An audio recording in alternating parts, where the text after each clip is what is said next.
சிங்கப்பெண்ணை சீனை எபிசோட் எப்படி இப்போ நடக்கும் அப்போ எபிசோட் என்ன காட்டுறாங்கன்னா ஆனந்தி அழகனை பார்க்குறக்காக கோயிலில் உட்காந்துருக்காங்க. அப்போ நந்தா அந்த கோயிலுக்கு போயிடுறான். அப்போ ஆனந்தியை பார்த்து நினச்சிக்கிட்டு இருக்கா, பாவம் எதுவும் தெரியாத அப்பாவி மாதிரி உட்காந்துருக்கா, கொஞ்ச நேரத்தில் இவளுக்கு இன்ப அதிர்ச்சி காத்திருக்கு அப்படின்னு நினச்சிக்கிட்டு இருக்கா. இப்போ நந்தா மைக்கில் பேசுகிறான், ஆனந்தி நான் அவன் அழகை பேசுகிறேன் அப்படின்னு சொல்கிறேன். அதை கேட்டோன்னா ஆனந்தி ரொம்ப சந்தோஷப்படுறாங்க. அவனை தேடி அங்கங்கே அலைஞ்சிட்டு இருக்காங்க. இங்கிட்டு பார்த்தா அன்பு ஆனந்தி எப்படியோ பார்த்தான்னு சொல்லி கோயில் கிளம்பி வந்துட்டு இருக்காங்க.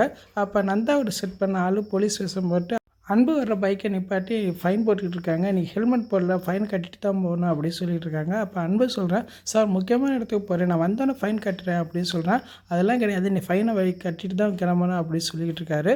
அப்போ அன்பு நினைக்கிறாங்க எது நடந்தாலும் சரி இன்றைக்கி ஆனந்தியை பார்த்தே ஆகணும் அப்படின்னு சொல்லி போலீஸ் தெரியாமல் எஸ்கேப் ஆகி ஆனந்தியை பார்க்குறதுக்காக கோயிலுக்கே ஓடி வர்றாரு. கோயிலுக்கும் வந்துடுறாரு. இங்கிட்டு பார்த்தா மகேஷ் அதே கோயிலுக்கு வர்றாரு. ஆனந்தி எங்கெங்கேயே தேடுறாங்க. கடைசியில் பார்த்தா நந்தா கையில் மைக்க வச்ச வாக்கில் நிற்கிறான். அதை பார்த்தோன்னே ஆனந்தி அதிர்ச்சி ஆகிறாங்க. இவன் தான் அழகனா அப்படின்னு நினைக்கிறாங்க. இன்றைக்கி எபிசோட் இப்படி தான் போகுது. ஃபுல் வீடியோ பாசிட்டிவ் பேசுவோம். இந்த வீடியோ பிடிச்சா மொழிக்கு லைக் கொடுத்துட்டு மறக்காமல் சப்ஸ்கிரைப் பண்ணுங்கள். தேங்க்யூ.